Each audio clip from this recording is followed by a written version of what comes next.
Eugene Volokh needs no introduction, but let me just say, for those who landed from Mars yesterday, he teaches law at UCLA, and he's the ringleader of a team blog called the Volokh Conspiracy. Eugene Volokh, it has, that page has the feel, I would say, of a kind of supercharged coffee house. The argument is mostly about law cases, Supreme Court on the Michigan affirmative action case or the Texas sodomy case, for example. But people are also talking about opera librettos, I noticed today, and politics and web technology, free speech, all of these things. I keep wondering, was there ever a space for this intensity of chatter before weblogs? Well, it's always hard to compare media this way.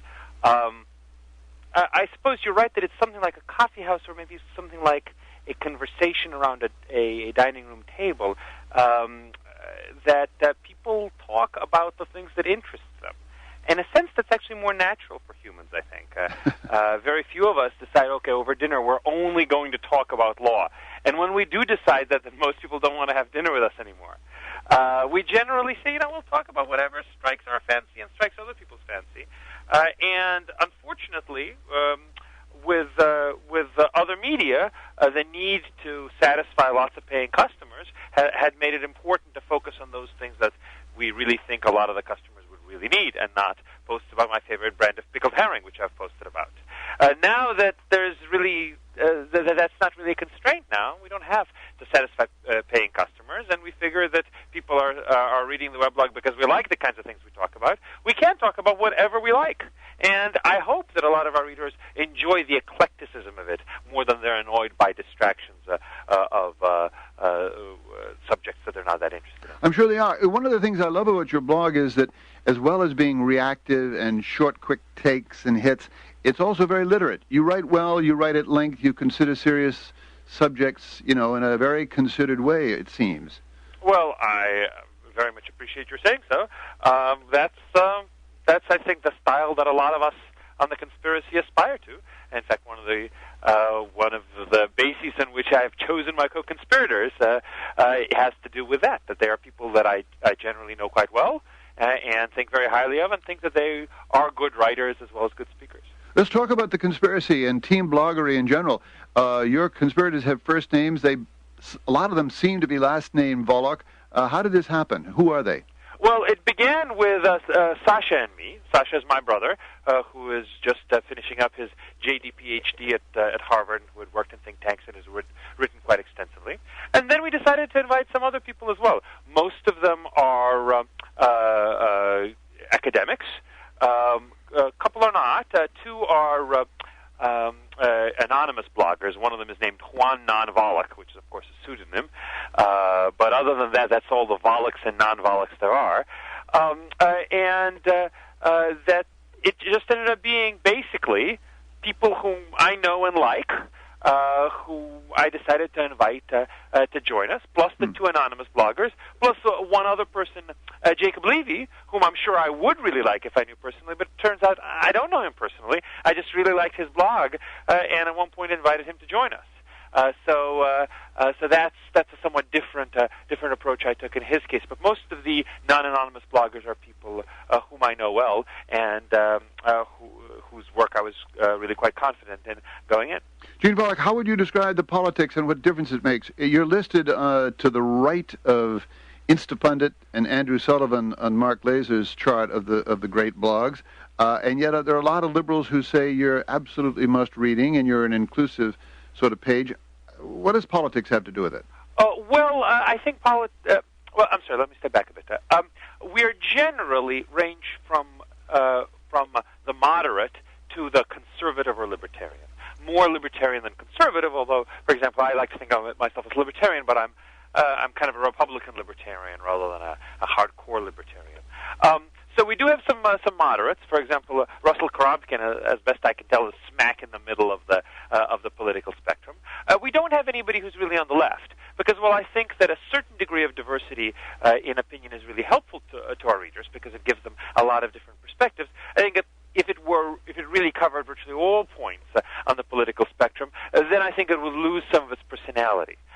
So we are trying to set up something that is appealing to a wide range of people, to obviously conservatives, liberals, and moderates, but also conservatives, libertarians, and moderates, but also to liberals who agree with us on some things, and even the things they disagree with us on, they think we're making good points. So we're trying to be a big tent, but not a very, very, very big tent. We're trying to occupy a particular part of the political spectrum, a fairly substantial part, but one with still a distinctively somewhat right-of-center character. I should say we're not to the right, I think, of Instapundit and Andrew Sullivan. Probably we're roughly about where they are on balance, kind of a moderate, conservative-ish libertarianism. What I want to know, Eugene Volokh, especially, is the sensibility of the blogosphere itself. Can you describe it as a feel? No, I can't, Style. and I don't think anybody can, for the same reason that it would be hard to say, well, let's describe the sensibility of books, or let's describe the sensibility of music, or of conversation. Well, music has a sensibility, and people always are saying that traditional media runs to the liberal. I'm just trying to think. No. But if you talk about music sensibility, if you talk about music, you'd have to include classical music, you'd have to include rap music, you'd have to include, just as with books, you'd have to include technical manuals and computer software, you'd have to include the Bible, you'd have to include all those other things. I'm picking on this notion that somehow you could tell something about blogging. Blogging, it is a medium just like the book or just like music. It can come on all sorts of topics, subject matters, styles of approach, political perspectives, sometimes complete lack of political perspective. For example, if you have blogging about non-political topics. So I think it's a real mistake to try to say something about blogging as a whole, just as it's a mistake to say something about books as a whole. You really have to ask, well, what about this particular set of bloggers, kind of the Instapundit, Andrew Sullivan, Volokh conspiracy crowd? You could say something about that, but I don't think you could say anything about blogging generally. Well, I'm not so sure. We're accustomed now to believe that the medium is in some fashion the message. There is a kind of pace and an inactivity that goes with reading books. There is a speed and a activism that comes with bloggery. I've described it as Emersonian. It seems to me fundamentally individualistic, expressive, essentially liberating, whether the politics is right or left. Let me try to probe that a little bit. I certainly agree that there are certain kinds of things you can do with blogs that are easier to do than with other media. So, for example, similarly with books, you could say, well, books focus maybe a little more precise, let's say, at conveying ideas than music. In fact, maybe a lot more precise, because text is more effective at precisely conveying ideas and specific information than music. Fair enough. At that general level, you can make generalizations. Likewise, so with blogging, they tend to be things that are a little shorter on average than certainly a book or even an op-ed in a newspaper. They tend to be a little more timely because of the attributes of the medium. But at the same time, for example, individualistic, there are media blogs, like, for example, Hit and Run on Reason or Tapped on the American Prospect, which are, in some respects, still more individualistic than, let's say, the editorial page, but not necessarily that much more individualistic than the op-ed page. Sometimes they really do try to express the editorial voice of the institution, subject to perhaps some twists brought by individual bloggers. Sometimes they are edited in some measure, like, for example, Glenn Reynolds' MSNBC.com blog is edited in some measure, albeit very lightly edited. So I think even at that point, I'm not sure you can say that much about this. And this is just at this point. I mean, 5-10 years from now, it may be really very different. Well, it seems to me, again, though, if you were introducing this to a Martian, what you'd notice, not a Martian, Rip Van Winkle, what you'd notice about blogging is that it has made the media, for example, and the law, the Supreme Court, I think, transparent in a way that they never were before. I mean, there are hundreds, maybe thousands of people second-guessing the news judgment of the New York Times and CBS or whatever, CNN, all the time, round the clock, round the world. We've never had this before. I count that as a kind of major liberation. Well, I think there is certainly something to what you say. The thing we haven't had isn't so much lots of people second-guessing, but rather lots of people second-guessing the court and other institutions and being able to communicate the second-guessing to more than a couple of people around the dinner table. Exactly. So I think in some measure that's right. So I do think that the medium does have certain possible effects on discourse. I think I would just be hesitant to try to say there's a particular field to blogging as a whole. Let's just be more specific. Current affairs blogs make it easier for people to identify quickly and then spread broadly interesting twists or errors in current affairs reporting or in current events. Yes. So, for example, if there's an error in some newspaper article, it used to be really very difficult to bring that up. The newspaper of the Jason Blair variety, say. Yes. Well, let's say on the sub-Jason Blair variety, the point where it isn't something that the newspaper has to confront because it becomes so glaring. So the newspaper itself might be reluctant to publish criticism, or if it publishes criticism, maybe publish only one or two items several days later. And other newspapers don't think it's really newsworthy to have whole columns devoted to errors in somebody else's work. But now, with blogs, it becomes a lot easier for a lot of people to say, wait a minute, and to say quickly, wait a minute, there is a serious error here. And as a result, I do think that fact-checking the media and others, and in identifying interesting implications of what is being covered, is really something that certain kinds of blogs do well. Again, though, that's an attribute of particular kinds of blogs, the public affairs blogs. Personal blogs, for example, which, as I understand, were the original weblogs, that's not what they're good at. That's not what they're meant to do. Right. But do we not have a kind of fundamentally new mode of organizing society here? I mean, for example, I find it fascinating that Larry Lessig is giving way on his blog to Howard Dean this week. You were a guest blogger on the Glenn Reynolds Instapundit blog. There are different forms of rallying sort of new causes, finance, thinking, political organization that I find immensely new and different. Maybe it's just my temperament. I tend to see the continuity and be somewhat more skeptical of claims of really radical differentness. I do think that there are certain things in which there are certain differences of degree that are quite large and maybe enough to rise level of difference in kind, that it does become so cheap now for people to communicate their ideas that you now have a much, much greater diversity of voices that are out there. Now, it's not clear how many of them are really reaching an audience, but some of them are, and that's, I think, all to the good. I'm not sure I'd say that this really radically changes the way that society is organized. Just to take one example, you look at the leading blogs.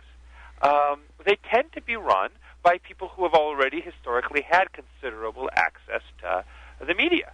That if I wanted, I write op-eds already. If I wanted to, maybe I could have my own op-ed column. That's harder to do, but doable. Same with Glenn Reynolds.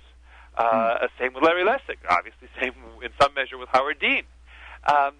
So I think that there is a fundamental question that isn't yet fully answered with regard to blogging, and that is, given that you've got this huge range of opinion out there, a huge number of blogs out there, right? And given that people have very limited time to search around for new blogs, just how much will it shake up the opinion marketplace? One possibility is it won't shake it up at all. That ultimately nobody will go to the blogs. Everybody will go to CNN.com and NewYorkTimes.com and such. And the blogs, people you could write, but nobody's going to read. That's apparently not what's happening. Glenn Reynolds has acquired a readership the size of a small newspaper, and maybe even a medium-sized newspaper. Right. We've acquired the readership the size of a very small newspaper. So there is some effect. Another possibility is people are going to be focusing as much on this kind of stuff as on CNN or MSNBC. So really, ultimately, our voice will be roughly the same volume, metaphorically speaking, or more precisely, about as many people will pay attention to what we say as will pay attention to what CNN says. That would be a radical change. Not happening. Not happening, I think, even if you take the aggregate of all of blogging. So you've got something in between, and where in between that's going to end up being, it's hard to tell. There does seem to be now kind of a network of bloggers that are able to, sometimes at least, get certain kinds of responses from the media, in part because we suspect that journalists actually disproportionately do read blogs. Right. So we may have a smaller readership than a lot of things, but maybe in some respects, on average, a little more influential. But the true magnitude of this effect is going to be hard to see. One possibility, incidentally, is that what we'll have something like the traditional media, where there are a bunch of really high-profile voices and some medium-profile voices, and really the average person isn't going to be much heard, but the hierarchy is going to be a lot more permeable. That a lot of people will be able to get into kind of the medium-level voice category just by their own blogging, rather than by actually being an employee of a newspaper or of a magazine. Could I just say, it seems to me, I don't want to overhype the blog scene, but my own observation would be that the elite measured by adrenaline is already well into blogging, that there's an authenticity, there's a confidence of voice that outweighs the small numbers. There's an energy and a conviction there that I think is going to have huge influence. Well, I hope you're right. I'm just not really positive. Well, we'll see. You reported that you had a record high 17,000 visitors last Friday. Do you have a notion of what drives the traffic to the Volokh conspiracy? At one point I went through our referral logs, and it turns out that about half of our visits were from Instapundit. Half of the from Glenn Reynolds. Interesting. Came from Instapundit. Now, excuse me. I'm sorry. Let me be more precise. Half of the ones that had a referrer attached to them, yes, came from Instapundit, and quite a few, maybe about half now, maybe even a bit more, actually don't come from a referrer. They come directly, essentially, from their own, from the bookmarks on their own browser. But even if they come directly to our site, they must have found our site somehow, and we suspect that it's probably through the same places as we now get through our referrers, which is mostly Instapundit. So Glenn Reynolds has really become a very important force here, because the people who are interested in at least the kinds of blogs that we put out, essentially somewhat center to right of center public policy blogs, apparently read Instapundit a lot and take seriously the suggestions to go visit some other article. So he's tremendously influential, at least in this particular corner of blogging.